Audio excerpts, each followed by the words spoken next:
হে ইমানদার বান্দা বান্দিরা, ইমান নামক দৌলত অর্জন করার পর যেই কাজটা করবা, আমি আল্লাহ রব্বুল আলামিনকে ভয় করার মতন ভয় করবা। এরপরের অংশে আল্লাহ বলতেছেন ওয়ালা তামুতুন্না ইল্লা ওয়া আনতুম মুসলিমুন। এরপরে যেই কাজটা করবা, তোমরা মৃত্যুর পূর্বে মুসলমান হইয়া মৃত্যুবরণ করিও না। কথাটা বলেছেন কে? আরো জোরে বলেন, বলেছেন কে? এ বাজার, খুব খেয়াল করে শুনবেন। অল্প সময়ে সংক্ষেপে আমি আপনাদের সামনে এই আয়াতের তাফসীর এবং ব্যাখ্যা করার চেষ্টা করতেছি। মুসলমান ভাইগো, ঈমান নামক দৌলত যারা অর্জন করেছে তাদেরকে আল্লাহ রব্বুল আলামিন ঈমানদার বান্দা বান্দি বইলা ডাক দিয়েছেন। এ বন্ধু, ঈমান নামক দৌলত যারা অর্জন করেছে তাদেরকে আমার আল্লাহ রব্বুল আলামিন ডাইরেক্ট বলতেছে আল্লাহকে ভয় করার মতন ভয় করতে হবে। শুধু মুখে বললেই চলবে না আমি আল্লাহকে ভয় করি, শুধু মুখেই স্বীকার করলে চলবে না আমি আল্লাহকে ভয় পাই, ভয় পাই। আল্লাহকে যারা ভয় পায় তারা কখনো নামাজ ছাড়ে না। কথা বলেন ঠিক কিনা? আল্লাহকে যারা ভয় করার মতন ভয় করে তারা কোনোদিন সুদ খাবে না। কথা বলেন ঠিক কিনা? তারা কোনোদিন ঘুষ খাবে না, জিনা করবে না, ব্যভিচার করবে না, অন্যায়ভাবে মানুষের মাল আত্মসাৎ করবে না। মুসলমান ভাইরা আমার, কারণ তাদের অন্তরের ভিতরে, তাদের কলিজার ভিতরে কেবলমাত্র শুধুমাত্র আল্লাহ তাআলার ভয়। কথা বলেন ঠিক কিনা? এ বন্ধু, কেন তুমি আল্লাহকে ভয় করার মতন ভয় করবা না? কেন আল্লাহকে ডরানোর মতন ডরাইবা না? এ বন্ধু, আল্লাহকে ভয় করার মতন ভয় করতে হবে। আমি আপনি যদি আল্লাহ তাআলাকে ভয় করার মতন ভয় করতে পারি, আমার দ্বারা কোনো দিন গুনার কাজ হবে না। কথা বলেন ঠিক কিনা? আমার দ্বারা কোনো দিন কোনো গুনার কাজ হবে না। কথা বলেন ঠিক কিনা? আমার দ্বারা ছোট কিংবা বড় গুনাহ তো দূরের কথা, যদি আল্লাহকে আমি সত্যি ভয় করার মতন ভয় করে থাকি, বড় গুনাহ তো দূরের কথা, ছোট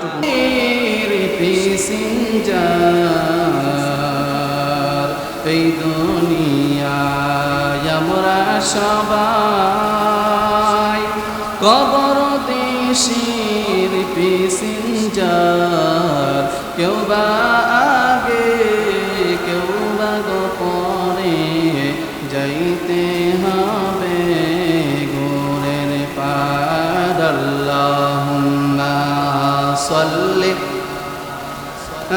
সাইয়্যিদিনা মাওলানা মুহাম্মাদ ওয়া আলা আলিহি সাইয়্যিদিনা মাওলানা মুহাম্মাদ। লা ইলাহা ইল্লাল্লাহ, জুরে লা ইলাহা লা আরজুরে লা ইলাহা ইল্লাল্লাহ, লা ইলাহা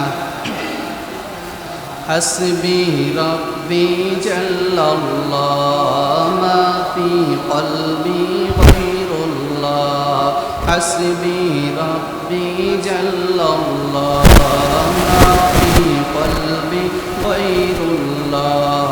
নূর মুহাম্মদ সাল্লাল্লাহ, নূর মুহাম্মদ সাল্লাল্লাহ, লা ইলাহা ইল্লাল্লাহ, লা ইলাহা ইল্লাল্লাহ, লা ইলাহা ইল্লাল্লাহ, লা ইলাহা ইল্লাল্লাহ, লা ইলাহা লা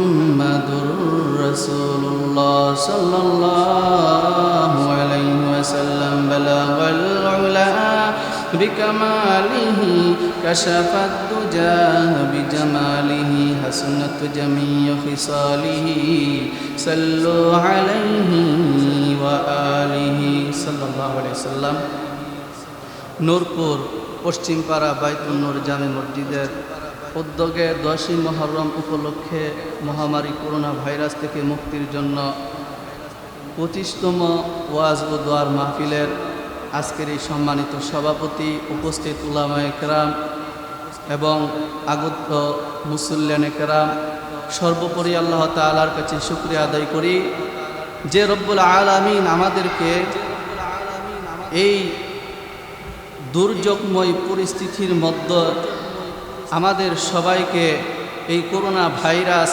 বিভিন্ন প্রকার আপদ বিপদ বালা মুসিবত রোগতাপ হইতে হেফাজত করেছেন এবং সুস্থ রেখেছেন। আমরা সুস্থতার সাথে মসজিদে আসতে পেরেছি, কিছু বলতে পারতেছি এবং শুনতে পারতেছি। সেই জন্য আল্লাহ তাআলার কাছে শুকরিয়াতান কালিমাতুশ শুকর আদায় করি, বলি আলহামদুলিল্লাহ। নবীজি সাল্লাল্লাহু আলাইহি সাল্লামের উপর দরুদ শরীফ পাঠ করি, যেই নবী আমার আপনার জানের জান, আমার আপনার প্রাণের প্রাণ, যিনি ছিলেন সৃষ্টির মূল হাবিবে রাসূল, মদিনার বুলবুল। আসুন সেই দয়াল নবীর দয়ার উম্মত হয়ে বাংলার এই প্রান্ত থেকে মদিনার ওই প্রান্তে উচ্চ কণ্ঠে উচ্চ আওয়াজে সকলেই পড়ি সাল্লাল্লাহু আলাইহি সাল্লাম। সম্মানিত মুসল্লিয়ানে কেরাম, 10ই মুহররম উপলক্ষে তথা পবিত্র আশুরা উপলক্ষে আজকের এই মাহফিলের আয়োজন করা হয়েছে। আপনারা বিভিন্ন মসজিদে জুমার খুতবায় আশুরা সম্পর্কে আলোচনা শুনেছেন এবং আজকে যারা উলামায়ে কেরাম আসবে ওনারা হয়তোবা আপনাদেরকে এই আশুরা সম্পর্কে বয়ান করে শোনাবে। তো আশুরা সম্পর্কে আমি আর আজকে কিছু বলতে চাচ্ছি না। আমি আপনাদের সামনে পবিত্র কোরআনুল কারীম থেকে একটি আয়াত কারিমা তেলাওয়াত করেছি। এই আয়াতকে সামনে রেখে অল্প কিছুক্ষণ কথা বলবো ইনশাআল্লাহ। সম্মানিত হাজিরিন, আল্লাহ পাক রব্বুল আলামিন আমার তেলাওয়াতকৃত আয়াতে কারিমার মধ্যে আল্লাহ রব্বুল আলামিন ডাক দিয়ে বলতেছেন, ইয়া আইয়ুহাল্লাযীনা আমানু ইত্তাকুল্লাহ হাক্কা তুকাতিহি ওয়া লা তামুতুন্না ইল্লা ওয়া আনতুম মুসলিমুন। হে আমার ঈমানদার বান্দাবান্দিরা, তোমরা আল্লাহ তাআলাকে ভয় করার মতন ভয় করো, ওয়ালা তামুতুন্না ইল্লা ওয়া আনতুম মুসলিমুন, এবং তোমরা ততক্ষণ পর্যন্ত মৃত্যুবরণ করিও না যতক্ষণ না পর্যন্ত তোমরা মুসলমান না হও। বলেন আল্লাহু আকবার। মুসলমান ভাইরানি আমার, আর লম্বা নয়, খুব সংক্ষেপে বলার চেষ্টা করতেছি। আমার ভাইরা, আমার বন্ধুগণ, আল্লাহ রব্বুল আলামিন আমার তেলাওয়াতকৃত আয়াতে কারিমার মধ্যে ডাক দিয়ে বলতেছেন, ইয়া আইয়ুহাল্লাযীনা আমানুত্তাকুল্লাহা হাক্কা তুকাতিহি ওয়া লা তামুতুন্না ইল্লা ওয়া আনতুম মুসলিমুন। হে ঈমানদার বান্দা বান্দিরা, ঈমান নামক দৌলত অর্জন করার পর যেই কাজটা করবা আমি আল্লাহ রব্বুল আলামিনকে ভয় করার মতন ভয় করবা। এরপরের অংশে আল্লাহ বলতেছেন, ওয়ালা তামুতুন্না ইল্লা ওয়া আনতুম মুসলিমুন। এরপরে যেই কাজটা করবা তোমরা মৃত্যুর পূর্বে মুসলমান হইয়া মৃত্যুবরণ করিও না। কথাটা বলেছেন কে?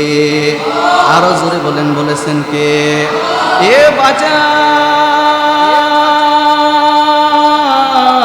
খুব খেয়াল করে শুনবেন, অল্প সময়ে সংক্ষেপে আমি আপনাদের সামনে এই আয়াতের তাফসীর এবং ব্যাখ্যা করার চেষ্টা করতেছি।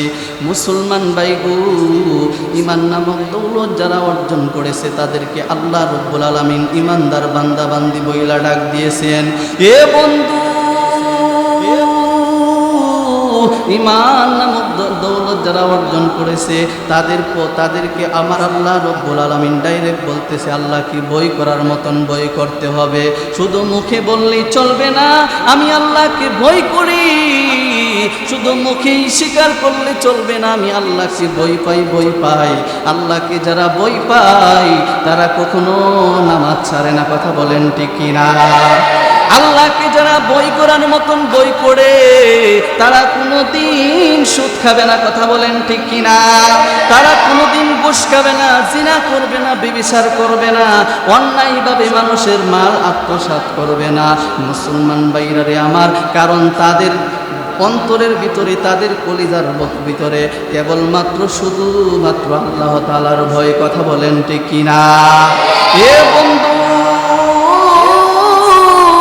কেন তুমি আল্লাহকে বই করার মতন বই করবা না?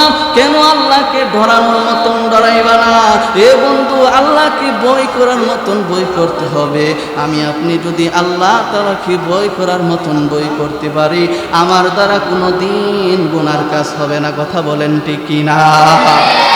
আমার দ্বারা কোনো দিন কোনো গুনার কাজ হবে না, কথা বলেন ঠিক কিনা? আমার দ্বারা ছোট কিংবা বড় গুনাহ তো দূরের কথা, যদি আল্লাহকে আমি সত্যি ভয় করার মতন বই করে থাকি, বড় গুনাহ তো দূরের কথা, ছোট কোনো সগীরা গুনাহ আমার দ্বারা হবে না, কথা বলেন ঠিক কিনা? ভয় করার মতন বই করেছিল আমার ভাইরা, আমার বন্ধুগণ শাহজালাল রহমতুল্লাহ আলাইহি, কথা বলেন ঠিক কিনা?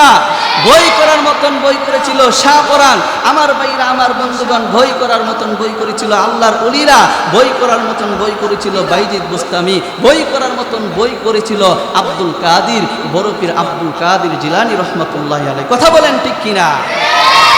যারা আল্লাহ তাআলাকে ভয় করার মতন বই করবে তারা কোনোদিন গুনার কাজ করবে না, কথা বলেন ঠিক কিনা? এ বন্ধু, আমি আপনি বলি, আমি আপনি আল্লাহ তাআলাকে বই করার মতন বই করি, আমার ভাইরা, আমার বন্ধুগণ, এটা কিন্তু বাজান মুখে বলতে হবে না, কাজে কর্মে পরিচয় হয়ে যাবে, কথা বলেন ঠিক কিনা? আমার ভাইরা, আমার বন্ধুগণ, মুখে বলতেছি আল্লাহকে মানি, নবীকে নবী হিসাবে মানি, কুরআন মানি, ইসলাম মানি, সব কিছুই মানি। আমার ভাইরা, আমার বন্ধুগণ, মানি মানি হা হা হা, কিন্তু নামাজে মসজিদের মাইকে যখন আজান হইয়া যায়, আমার ভাইরা, আমার বন্ধুগণ, নামাজ পড়ার জন্য আসি না, কথা বলেন ঠিক কিনা? একজন মুসলমানের কলিজার ভিতরে যদি আল্লাহর ভয় থাকে, যদি আল্লাহর ডর বই ওই মুমিনের ভিতরে থাকে, সে কখনোই আরামের বিছানার মধ্যে ঘুমাইতে পারে না। মসজিদে যখন নামাজের জন্য আজান হয়ে যাবে, আসসালাতু খায়রুম মিনান নাওম, তখন একজন মুমিন আরামের বিছানায় ঘুমাইতে পারে না, কথা বলেন ঠিক কিনা? এ বন্ধু, যেই কথাটা বলতে চাইছিলাম, আল্লাহ রব্বুল আলামিনকে বই করার মতন বই করতে হবে, আমাদের ভিতরে পরিপূর্ণভাবে তাকওয়া ঢুকাইতে হবে। আমার ভাইরা, আমার বন্ধুগণ, একজন তাকওয়াওয়ালা মুমিন বান্দা সে কোনোদিন গুনার কাজ করতে পারে না, তার দ্বারা এমনকি কোনো সগীরা গুনাহ হবে না। এ বন্ধু, একজন তাকওয়াওয়ালা মুমিন আপনি কিভাবে বুঝবেন?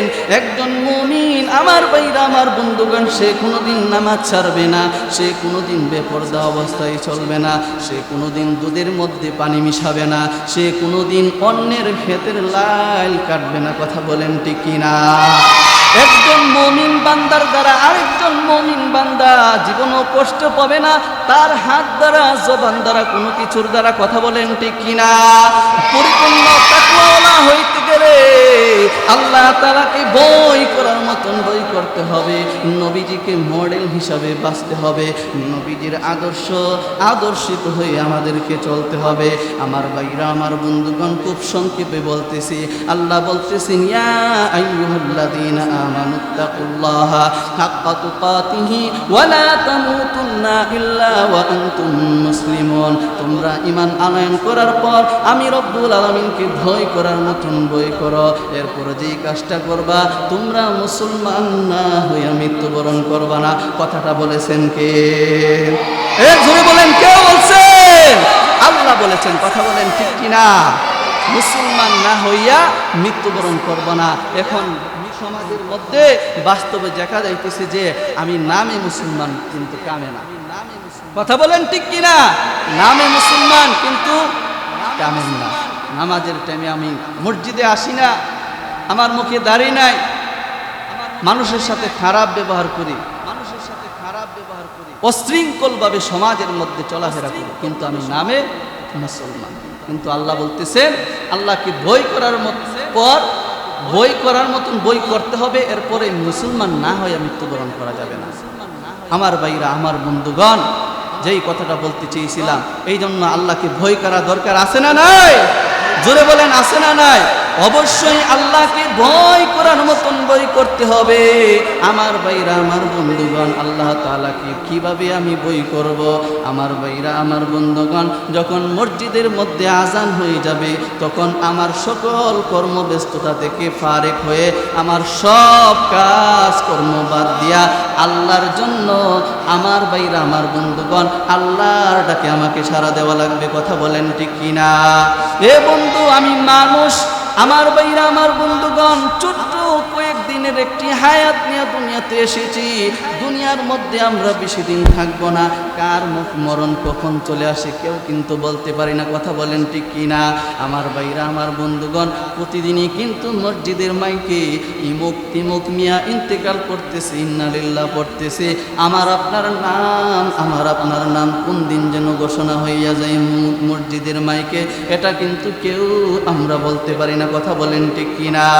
এ বন্ধু, একজন মুসল্লিকে যদি বলি, ভাই আপনি নামাজে আসেন, নামাজ পড়তে হবে, বলতেছে হুজুর লুঙ্গি না পাক, লুঙ্গি না পাক, বলে হুজুর লুঙ্গি না পাক, কাপড় ভালো না, প্যান্ট ভালো না, বলে যে কাজ আছে, বলে যে আমি আজকে না কালকে থেকে যাব। পরের দিন দেখা যায় তা কি আর মসজিদের কাতারে খুঁজে পাওয়া যায় না। কথা বলেন ঠিক কিনা? এ বন্ধু, আমি হয়তো আপনাকে নামাজের দাওয়াত দিয়েছি, আপনি হয়তো বলতেছেন আপনার লুঙ্গি না পাক, প্যান্ট খারাপ, আপনি পরে আসবেন, কিন্তু মালাকুল মউত আজরাইল যখন আপনার সামনে দাঁড়ায় যাবে, তখন আপনি কি জবাব দিবেন? যে 10টা মিনিট পরে বলা যাবে? জোরে বলেন, বলা যাবে? প্রত্যেকটা পানিকেই মৃত্যুর স্বাদ গ্রহণ করতে হবে। কথা বলেন ঠিক কিনা? কেউ মৃত্যুর হাত থেকে বাঁচতে পারবে না। আমার ভাইরা, আমার বন্ধুগণ, ওয়ালাউ ফি বুরুজিন মুশাইয়াদা, যদিও তুমি লোহার প্রাচীরের ভিতরে ঢুকো, তারপরও মৃত্যু তোমাকে পাকড়াও করবে। কথা বলেন ঠিক কিনা? মালাকুল মউতের পাকড়াও থেকে, মালাকুল মউত আজরাইলের থাবা থেকে কিন্তু আমরা কেউ বাঁচতে পারবো না। কথা বলেন ঠিক কিনা? একদিন না একদিন মালাকুল মউত আজরাইল যখন আমাদের সামনে দাঁড়িয়ে যাবে, তখন কিন্তু আমরা এই মালাকুল মউত আজরাইলের হাত থেকে আমরা বাঁচতে পারবো না। কথা বলেন ঠিক কিনা? এই জন্য প্রিয় ভাইয়েরা আমার, যেই কথাটা বলতে চেয়েছিলাম, মৃত্যু কার কোন দিন এসে যায় আমরা কিন্তু কেউ বলতে পারি না। কথা বলেন ঠিক কিনা? কুল্লু নাফসিন যায়িকাতুল মাউত, প্রত্যেক প্রাণীকেই একদিন না একদিন মৃত্যুর স্বাদ গ্রহণ করতে হবে। কথা বলেন ঠিক কিনা? ছোট্ট একটি গল্প বলি ভাইরা, আমার বন্ধুগণ। একবার এক বাদশাহ, তার বড় রাজত্ব রয়েছে, বিশাল আকারের প্রাসাদ রয়েছে, তার একটি সুন্দরী কন্যা সন্তান আছে। তার একটি সুন্দরী কন্যা, রূপসী একটি সুন্দর একটি ফুটফুটে মেয়ে আছে। এই রাজমহলের ওই বাদশার অধীনে অনেক উজির নাজির, অনেক এমপি মন্ত্রীরা থাকে। কথা বলেন ঠিক কিনা? তো একদিন ওই মন্ত্রী, একজন মন্ত্রী তার মেয়েকে দেখে ফেলল। ওই বাদশার মেয়েকে, রানীকে সে দেখে ফেলল। দেখার পর তার রানী এত সুন্দর ছিল যে যে কেউই তাকে দেখলে সে পছন্দ করে ফেলে। ওই মন্ত্রী দেখে তার পছন্দ হয়ে গেল। সে চিন্তা করতে লাগলো, আহারে এত সুন্দর মেয়ে, যদি বিয়ে করতে পারতাম কতই না ভালো হইতো। শুধু তাই না, যদি বাদশার মেয়েকে আমি বিয়ে করতে পারি, তাহলে আমি তো সুন্দরী মেয়ে পাবই পাবো, পাশাপাশি আমি ধন দৌলত, টাকা পয়সা, এমনকি বাদশার রাজত্ব পর্যন্ত আমার কাছে চলে আসবে। সে মনে মনে এরকম চিন্তা নিয়ে সে সবসময় রাজপ্রাসাদে আসা যাওয়া করে। বাদশা ছিল অনেক চালাক। বাদশা এই কথাটা টের পেয়ে গেল যে মন্ত্রীর বাপ বেশি সুবিধা। মন্ত্রী কি নিয়ত করতেছে, সে কোন নিয়তে আশেপাশে ঘুরঘুর করে, ঘোরাঘুরি করে, সে টের পেয়ে গেল। মুসলমান ভাইরা আমার, বাদশা যখন টের পেয়ে গেল, আমার ভাইরা, আমার বন্ধুগণ, তখন বাদশা, আমার ভাইরা, আমার বন্ধুগণ, রাজপ্রাসাদের মধ্যে এলান করে দিল, ঘোষণা করে দিল। এ বন্ধু,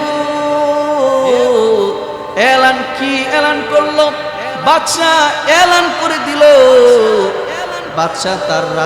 বাদশা তার প্রজাদেরকে জানায়া দিল, যে আমার একটা সুন্দরী একটা কন্যা রয়েছে, আমার কন্যাটাকে আমার 3টা প্রশ্নের উত্তর যেই ব্যক্তি দিতে পারবে ওই ব্যক্তির কাছে আমি আমার কন্যাকে বিয়ে দিয়ে দিব। শুধু তাই নয়, আমার রাজত্বের অর্ধেক সম্পত্তি ওই ছেলের নামে, ওই জামাইয়ের নামে লিখে দেব। আমার 3টা প্রশ্নের উত্তর যে ব্যক্তি দিতে পারবে তাকে কি করব? তাকে আমি অর্ধেক রাজত্ব লিখে দিব, আমার কন্যাকে বিয়ে দিয়ে দিব। কি সেই প্রশ্ন? আমার ভাইরা, আমার বন্ধুগণ, সর্বপ্রথম বললে কারা কারা রাজি আছো আমার এই 3টা প্রশ্নের উত্তর দেওয়ার জন্য?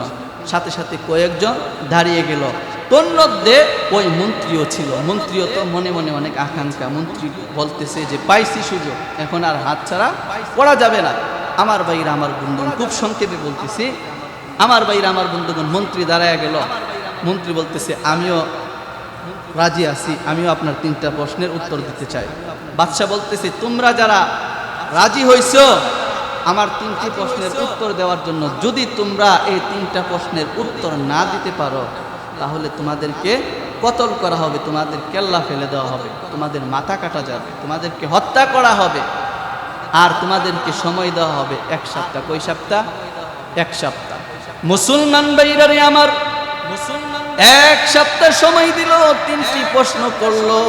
এই 3টা প্রশ্নের উত্তর যেই ব্যক্তি দিতে পারবে তার কাছে আমার কন্যা সন্তানকে বিয়ে দিব, আমার অর্ধেক রাজত্ব, অর্ধেক সহায় সম্পত্তি ওই ছেলের নামে লিখে দিব। এ বন্ধু, এর মধ্যে একজন হইল মন্ত্রী। মন্ত্রীও তো অনেক তামান্না তার মেয়েকে বিয়ে করার জন্য। আমার ভাইরা, আমার বন্ধুগণ, কি সেই 3টা প্রশ্ন? বাদশা বলতেছে 1 নাম্বার প্রশ্ন হইল দুনিয়ার মধ্যে সবচাইতে সত্য কথা কি? দুনিয়ার মধ্যে সবচাইতে সত্য কথা কোনটি? এটা আমাকে বলতে হবে। দুনিয়ার মধ্যে সবচাইতে সত্য কথা কোনটি? এটার উত্তর কি? এটা আমাকে বলতে হবে। দুনিয়ার মধ্যে সবচাইতে মিথ্যা কথা কোনটি? এটার উত্তরও আমাকে বলতে হবে। আর 3 নাম্বার প্রশ্ন হইল দুনিয়ার মানুষ সবচাইতে কোন জিনিসটাকে বেশি মহব্বত করে, ভালোবাসে? এটার উত্তর তোমরা যদি এই 3টা প্রশ্নের উত্তর দিতে পারো তাহলে আমার কন্যাকে এবং আমার অর্ধেক রাজত্ব তোমাদের নামে লিখে দেব। 3টি প্রশ্ন বুঝে আসছে তো? দুনিয়ার মধ্যে সবচাইতে সত্য কথা কি, আর দুনিয়ার মধ্যে সবচাইতে মিথ্যা কথা কি, আর 3 নাম্বার হচ্ছে দুনিয়ার মধ্যে মানুষ সবচাইতে কোন জিনিসটাকে ভালোবাসে। 3 প্রশ্ন শুনে যারা রাজি হয়েছিল যে বিয়ে করব, যারা দাঁড়াইছিল তাদের মাথা গরম, কারোই এই প্রশ্ন জানে না। মন্ত্রীরও মাথা গরম হয়ে গেছে, ব্যাপার কি? এই প্রশ্নের উত্তর তো জানি না, এত কঠিন প্রশ্ন করলো বাদশা। তাদের মাথা হেড হয়ে গেছে, ব্যাপার কি? বাদশা বলতেছে তোমাদেরকে 1 সপ্তাহ সময় দেওয়া হলো। 1 সপ্তাহের ভিতরে যে এই 3টা প্রশ্নে পারবা তার কাছেই মেয়ে বিয়ে। আমার ভাইরা, আমার বন্ধুগণ, এখন মন্ত্রীও এই 3টা প্রশ্নের উত্তর জানা নাই। মন্ত্রীও টেনশনে পড়ে গেল। মুসলমান ভাইরা রে আমার, মন্ত্রীও চিন্তায় পড়ে গেল। আর এই 3টা প্রশ্নের উত্তর তো আমার জানা নাই, এখন কি করি? এ বন্ধু, 1 দিন 2 দিন 3 দিন 4 দিন 5 দিন 6 দিন চইলা গেল। আর মাত্র বাকি আছে কয় দিন? জোরে বলেন কয় দিন? আর মাত্র বাকি আছে 1 দিন। মন্ত্রী খানা দানা ঘুম সব কিছু ছেড়ে দিয়া সে পাগলের মতন জীর্ণ শীর্ণ হয়ে গেল। মুসলমান ভাইরারে আমার, এখন মন্ত্রীর টেনশনে পইরা গেল। আগামীকাল তার মাথা কাটা যাবে, তাকে হত্যা করা হবে। এখন মন্ত্রী টেনশনে পইরা গেল, তাদের প্রশ্নের উত্তর জানা নাই। মুসলমান ভাইরারে আমার, মন্ত্রী মহোদয় ঘর থেকে বের হইয়া গেল। হাঁটতে হাঁটতে জঙ্গলার দিকে হাঁটতে শুরু করলো। প্রতিমধ্যে একজন যুবক দেখলো, একজন যুবকের সাথে তার সাক্ষাৎ হইল। যুবক তার সামনে দাঁড়ায় গেল। যুবকের পাশে ছিল একটি কুকুর। যুবকের পাশে একটা কুকুর ছিল, ওই যুবকটা লালন পালন করত। যুবকের পাশে ছিল একটি কুকুর। যুবক ওই মন্ত্রী মহোদয়ের সাথে যখন দেখা হইল, যুবক জিজ্ঞেস করল, মন্ত্রী মহোদয় আপনার কি অবস্থা, আপনার কি হালত? আপনি কেন জীর্ণ চীর্ণ অবস্থায় জঙ্গলের মধ্যে ঘুরতেছেন, ব্যাপার কি? কোনো বিষয় নিয়ে চিন্তিত নাকি? মন্ত্রী মহোদয় বলতেছে, যুবক, আমার সামনে থেকে তুই সইরা যা, নাইলে তোর খবর আছে। আমাকে বিরক্ত করিস না, আমি অনেক পেরেশানির মধ্যে আছি, আগামীকাল হয়তো আমার মাথা যাইতে পারে, এখন আমাকে বিরক্ত করিস না।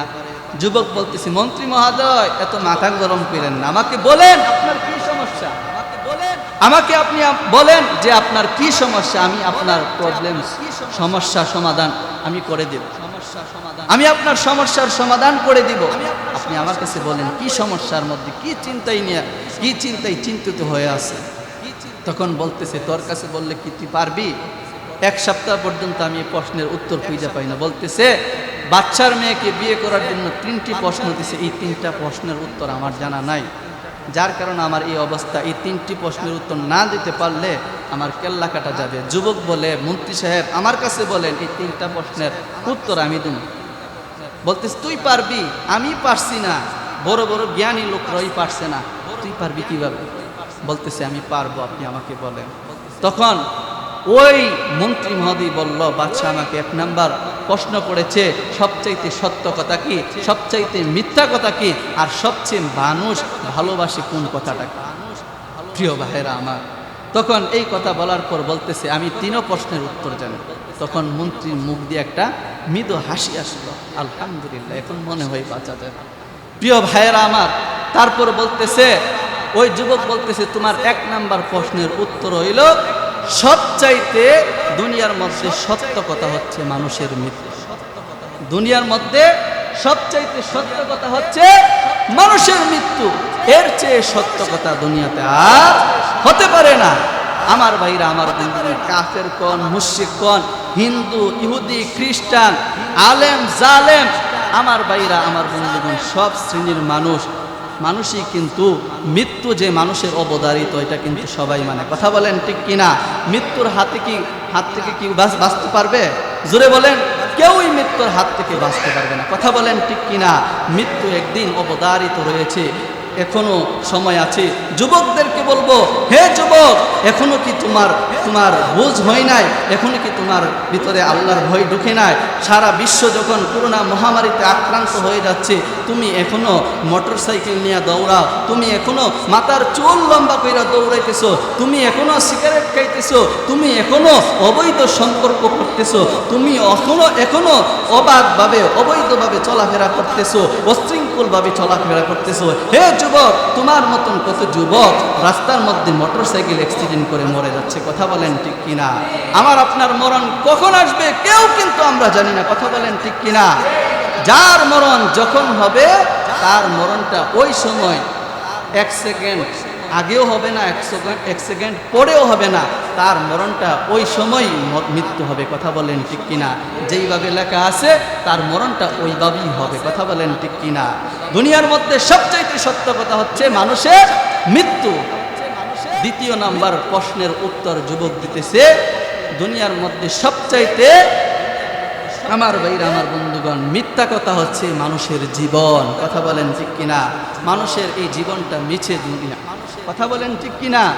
মিছে একটা দুনিয়ার মধ্যে অল্প কয়েকদিনের হায়াত নিয়ে আমরা দুনিয়াতে আসছি। খুব সংক্ষেপে বলতেছি, অল্প কয়েকদিনের হায়াত নিয়ে আসছি, হায়াত ফুরিয়ে যাবে, সব বুঝলে দুনিয়া অন্ধকার। কথা বলেন ঠিক কিনা?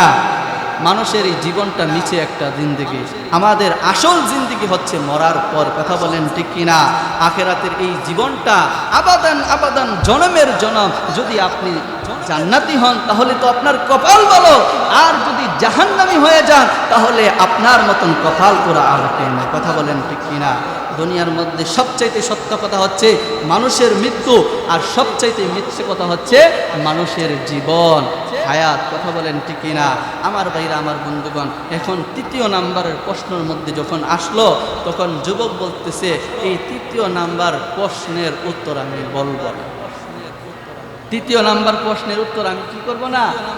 আমি বলবো না। মন্ত্রী তো মাথা গরম হয়েছে, কি 3 নাম্বার প্রশ্নের উত্তর বলবি না? 2টা বললি, 3টা ছাড়া তো আমার কেল্লা যাবে। কথা বলেন ঠিক কিনা? 3টা প্রশ্নের উত্তর না দিতে দিলে তো তার কেল্লা চলেই যাবে। কথা বলেন ঠিক কিনা? 3টা প্রশ্নের বাইনা লক্ষ্মী, বাবা সোনা সব কিছু ডাকতেছে, বল, আরেকটা বলবো না আমি পারবো না। বলতেছে তোর কি চাই, কি এমন লাগবে, তুই আমার কাছে কি চাস? বলতেছে আমি কিছু চাই না, আমি বলবো না। বলতেছে তুই যা চাইবি আমি তাই করবো। আমি যা বলবো তুমি তাই করবা? হ্যাঁ, তুমি যা বলবে আমি তাই করবো। বলতেছে আমার দুইটা শর্ত আছে। কি সেই শর্ত? বলতেছে এই যে আমার কুকুরটি দেখতেছো, এই কুকুরটি রাত্রেবেলা যেখানে ঘুমায় তুমি মন্ত্রী মহোদয় সেখানে ঘুমাইতে হবে, এবং এই কুকুরটি যেই প্লেট দ্বারা, যেই খানকি দ্বারা ভাত খায়, এই খানকি বা প্লেট দ্বারা তুমিও ভাত খাইতে হবে। মন্ত্রী মহোদয় এই কথা শুই না চোখ বড় বড় কইরা বলতেছে চাষার বাচ্চা চাষা, আমি মন্ত্রী মহোদয়, আমি রাজপ্রাসাদে থাকি, দামি দামি প্লেটে আমি খাবার খাই, দামি দামি পোশাক পরি, আর আমাকে বলতেছ সামান্য একটা নোংরা একটা কুকুরের সাথে থাকার জন্য, কুকুরের প্লেটে খাবার খাওয়ার জন্য তোকে আমি হত্যা করে ফেলব। যুবক বলতেছে মন্ত্রী মহোদয় থামেন, আগামীকাল কিন্তু আরেকদিন, কালকে কিন্তু আপনার মাথা কাটা যাবে, আমি কিন্তু তিন নাম্বার প্রশ্নের উত্তর দেই না। বলতেছে তা ঠিক আছে। বলতেছে আপনি যদি মানেন তাহলে আমি আপনাকে ওই 3 নাম্বার প্রশ্নের উত্তর দিব। বলতেছি না আমি মানতে পারবো না। ওই মন্ত্রী মহোদয় চইলা গেল বাড়িতে, রাত্রিবেলা টেনশনে আর ঘুম হয় না, আগামীকাল সকালেই তো তার মৃত্যু অবধারিত। কথা বলেন ঠিক কিনা? মুসলমান ভাইরারে আমার, খুব সংক্ষেপে বলতেছি আমার ভাইরা, আমার বন্ধুগণ, এক পর্যায়ে দেখা গেল মন্ত্রী মহোদয় রাত্রিবেলায় ওই যুবকের বাড়িতে হাজির, যাইয়া বলতেছে যুবক ওঠো, আমি তোমার প্রশ্নের উত্তর, হ্যাঁ আমি তোমার এই শর্তগুলো মানতে রাজি আসছি। বলতেছে কি মানবা? তুমি যেটা বলছো যে কুত্তার সাথে থাকার জন্য, কুত্তার প্লেটে খাওয়ার জন্য, তুমি যা বলবে তোমার এই দুনো শর্ত আমি রাজি আছি। আমি কুত্তার সাথে থাকবো, কুকুরের প্লেটে খাবো, আমার কোনো সমস্যা নাই। শর্ত হইল, কথা হইল আমি আমার 3 নাম্বার প্রশ্নের উত্তর জানতে চাই। যুবক বলতেছি মন্ত্রী মহোদয় এটাই হলো আপনার 3 নাম্বার প্রশ্নের উত্তরের জবাব। বলেন আল্লাহু আকবার। এটাই হচ্ছে আপনার 3 নাম্বার প্রশ্নের উত্তরের জবাব। বলতেছে কি সেই উত্তর? বলতেছে দুনিয়ার মধ্যে সবচাইতে বেশি ভালোবাসে মানুষের ইচ্ছাটাকে পূরণ করার জন্য। কথা বলেন ঠিক কিনা? আপনার ইচ্ছা হয়েছে আপনি বাদশার মেয়েকে বিয়ে করার জন্য, আপনার ইচ্ছা হয়েছে আপনি কোটি কোটি টাকার মালিক হওয়ার জন্য, আপনি দৌড়ায় আসছেন কুকুরের সাথে থাকার জন্য, তাহলে বোঝা গেল আপনার ইচ্ছাটাকে আপনি বেশি প্রাধান্য দিয়েছেন। কুকুরের সাথে খাবেন, আপনার মান ইজ্জত যাবে না, কুকুরের সাথে ঘুমাইবেন, আপনার মান সম্মানের চিন্তা করলেন না, আপনি চিন্তা করলেন আপনার ইচ্ছাটাকে পূরণ করার জন্য, বাদশার মেয়েকে বিয়ে করার জন্য। এটাই হচ্ছে আপনার 3 নাম্বার প্রশ্ন। প্রিয় ভাইয়েরা আমার, মানুষের ইচ্ছাটাকে বেশি মহব্বত করে মানুষ। কথা বলেন ঠিক কিনা? প্রিয় ভাইয়েরা আমার, এই জন্য শেষ করে দিচ্ছি, উলামায়ে কেরাম আছে, এই যে মরণ কার কখন চলে আসে কেউ কিন্তু জানে না। কথা বলেন ঠিক কিনা? এই জন্য আমাদেরকে মরার জন্য সদা সর্বদাই প্রস্তুত থাকতে হবে, মৃত্যুর জন্য তৈয়ার থাকতে হবে। মৃত্যু কার কখন এসে যায়